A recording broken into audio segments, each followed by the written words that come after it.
Apa kata Ustaz? Apa kata Ustadz kali ini berbicara seputar lagu dan musik. Apa hukum mendengarkan lagu dan memainkan alat musik dalam Islam? Buya Yahya dari Lembaga Pengembangan Dakwah Al-Bahjah Cirebon menjawab.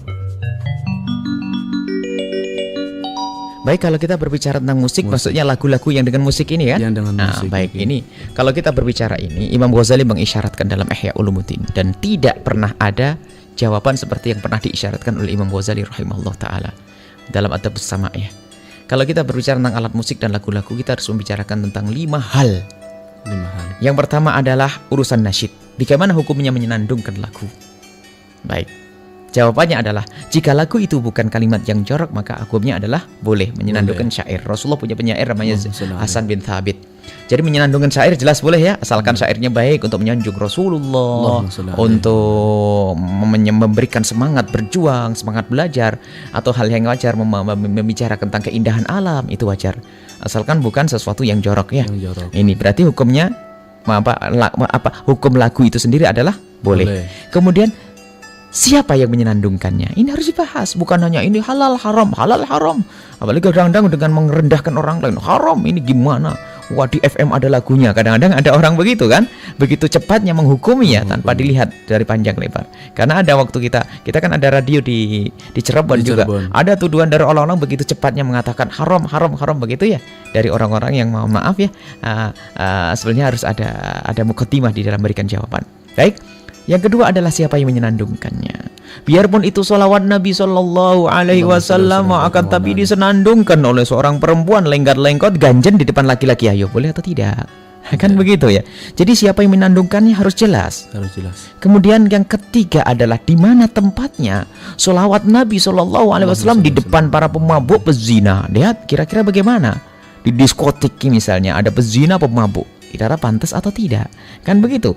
Yang keempat adalah kapan waktunya.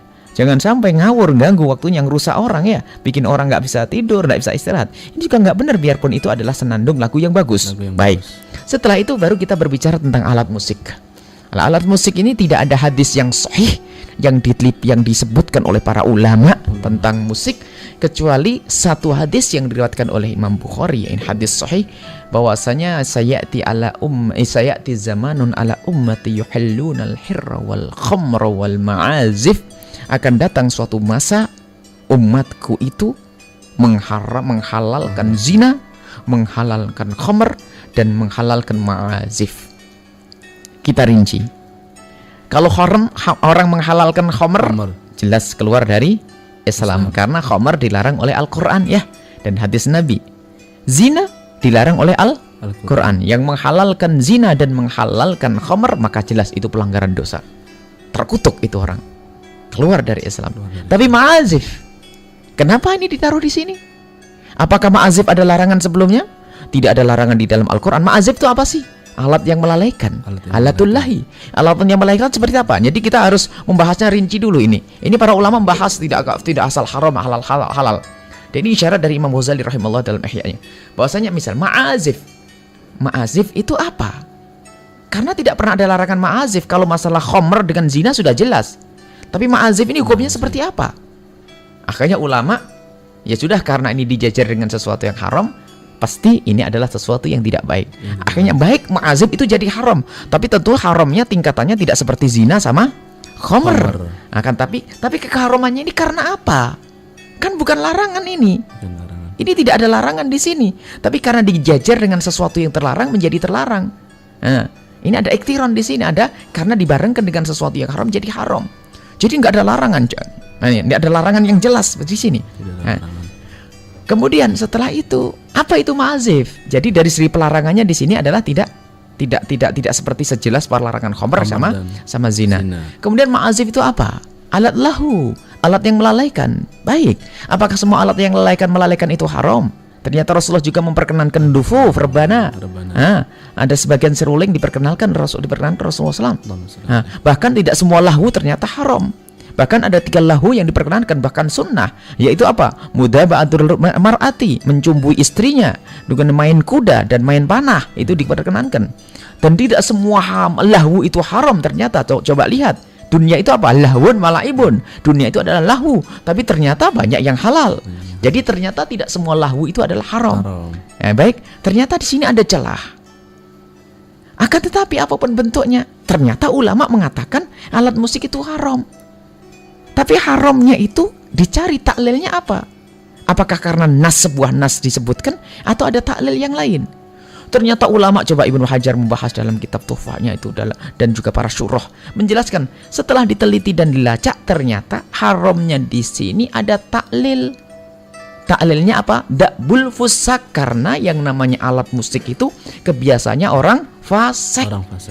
Kebiasaan orang fasik gimana mereka bisa paham? Sebab begini, yang diamati dari masa ke masa, kalau sudah ada mabuk-mabukan sama zina, biasanya ada alat musiknya, kan begitu ya? Kalau ada mabuk sama zina, hubungannya mesti ada alat musiknya. Jadi diharamkan alat musik ini bukan di sini bisa dimaknai bukan dari zatnya alat musik. Karena alat musik ada yang dihalalkan kan? Bukan dari zatnya alat musik, tapi masalah khariji, haridi, sesuatu yang luar, yaitu karena apa? Biasa menjadi kebiasaannya orang fasik. Makanya karena ini menjadi kebiasaan yang fasik, kita tidak boleh mengambilnya. Kalau kita mengambilnya, itu menjadi kita itu meramaikan syiarnya orang fasik. Berarti musik syiarnya orang fasik. Baik, kalau begitu. Tapi kalau ada musik yang bukan syiarnya orang fasik, bagaimana? Atau jika kita menyenandungkan, kita main musik tetapi sudah tidak teringat dengan orang fasik, apakah tetap hukumnya haram? Kalau kita kembalikan kepada taklilnya adalah da'bul fusak, kebiasaannya orang fasik, selagi jenis musik yang tidak membawa kita kepada orang fasik, maka keluar dari hukum yang diharamkan ini. Nah ini mungkin rebana, hadroh dan sebagainya. Ini juga sangat keluar. Tidak bisa dikatakan haram sudah sangat jelas di sini. Karena ini bukan da'bul fusak, bahkan da'bul solihin, da'bul kebiasaannya orang-orang baik. Baik. Setelah itu, bagaimana dengan musik-musik yang modelnya adalah kebiasaannya orang fasik, tapi dipakai untuk nasyid? Baik, jadi ada musik yang 100% Islami ya. Ada musik yang 100% tidak Islami. Tapi ada musik yang tidak Islami, tapi isinya dikemas dengan Islami, nasyid-nasyid. Ini bagaimana? Ini masa transisi, masa perubahan. Anggap saja ini adalah sungai, ada jembatan di sini, dan jembatannya adalah alat musik nasyid-nasyid ini semuanya. Artinya apa? Bukan ini tujuan. Kita ingin memindah orang dengan rock and roll. Kita ingin memindah orang dari dangdut. Kita ingin memindah orang dengan musik-musik yang menjadi tradisinya orang fasik kepada musik Islami. Caranya gimana? Kalau langsung dirubah kan susah. Maka menjadi transisi, ada perubahan. Tapi orang tidak boleh berhenti di sini. Nah, tidak boleh berhenti di sini apa? Harus dia mencari peningkatan sampai nanti bisa meninggalkan musik-musik ini. Bahkan kami yakin termasuk Wadi dan radio kita semua itu, kalau suruh milih orang, lebih seneng mana orang sudah tidak dengar lagu tapi zikir terus, sama dengan dengar lagu? Tentu yang zikir terus, ya kan? Jadi ini adalah untuk membawa orang kepada kemuliaan. Nah, jadi musik-musik yang saat ini adalah musik yang bermacam-macam, itu dalam irama membawa orang dari tradisi yang tidak baik menjadi tradisi yang lebih bagus. Tapi radio semacam ini dan juga yang ada di Cirebon bukan mendidik orang hanya untuk dengar lagu-lagu. Oh tidak. Tujuannya apa? Mendidik orang agar kenal sholawat kepada Rasulullah. Nanti sampai di rumah sudah hafal sholawatannya, tidak ada alat musiknya. Tinggal sholawatannya saja kan. Ini adalah suatu kemuliaan. Jadi jangan serta-merta mengatakan ini haram. Kemudian nanti ada marhalah irsyad. Marhalah irsyad itu adalah memberikan bimbingan dan petunjuk. Jadi baru nanti setelah orang bisa dekat kepada pengajian dan sebagainya, ya sebaiknya tidak usahlah dengar lagu-lagu. Untuk apa?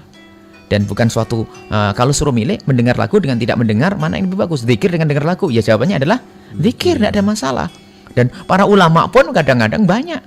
Para ulama-ulama guru-guru kita yang di Hadramut dan ini, beliau adalah ada di televisi, ada di ini dan sebagainya. Tapi jarang nonton televisi kan? Jarang ini.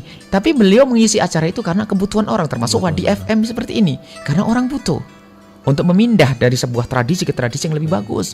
Dari mendengar radio yang tidak bagus menjadi lebih bagus. Ini adalah suatu kewajiban. Jadi ini penting. Kemudian tadi kita sebutkan bahwa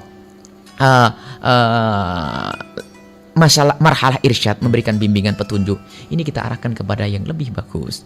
Jadi nanti pada akhirnya kita ingin berbicara seperti ini, sebaiknya sudah tidak usah dengar lagu-lagu. Begitu. Intinya seperti itu. Tapi untuk dibawa ke situ kan repot orang. Nah, repot orang. Repot. Nah, repot. Jadi ini masa menuju. Jadi ada lagu, tapi kita kembali lagi, ada musisi Islami, ada musik transisi. Jadi hukumnya seperti apa? Kalau kita akan katakan haram mutlak tidak bisa. Karena ini justru untuk merubah dari tradisi fasik menjadi tradisi yang mulia. Bahkan bisa saja cara semacam ini adalah justru dianjurkan agar orang bisa kembali. Baik, intinya adalah musik jika sudah dikemas dengan Islami lalu menjadikan kita lupa kepada orang-orang fasik, maka hukumnya adalah menjadi tidak haram seperti fasik karena da'bul fusak, bukan karena nasya. Ini saja barangkali tentang alat musik. Dan juga sebetulnya ya, orang semuanya sudah bisa menilai. Tolong mohon maaf, kalau ada orang ustadz pakai imamah, pakai jubah, lalu geleng-geleng kepala dengar lagu, kan ya tidak pantas ya. Karena memang sesuatu yang tidak baik. Akan tapi lihat, ingat bahwasanya apa yang dilakukan oleh beberapa media Islam dengan lagu-lagu Islami itu dalam upaya untuk memboyong orang-orang dari tradisi yang tidak baik menjadi tradisi yang baik. Ini adalah kemuliaan. Wallahu a'lam bishawab. Tuh, apa kata Ustadz?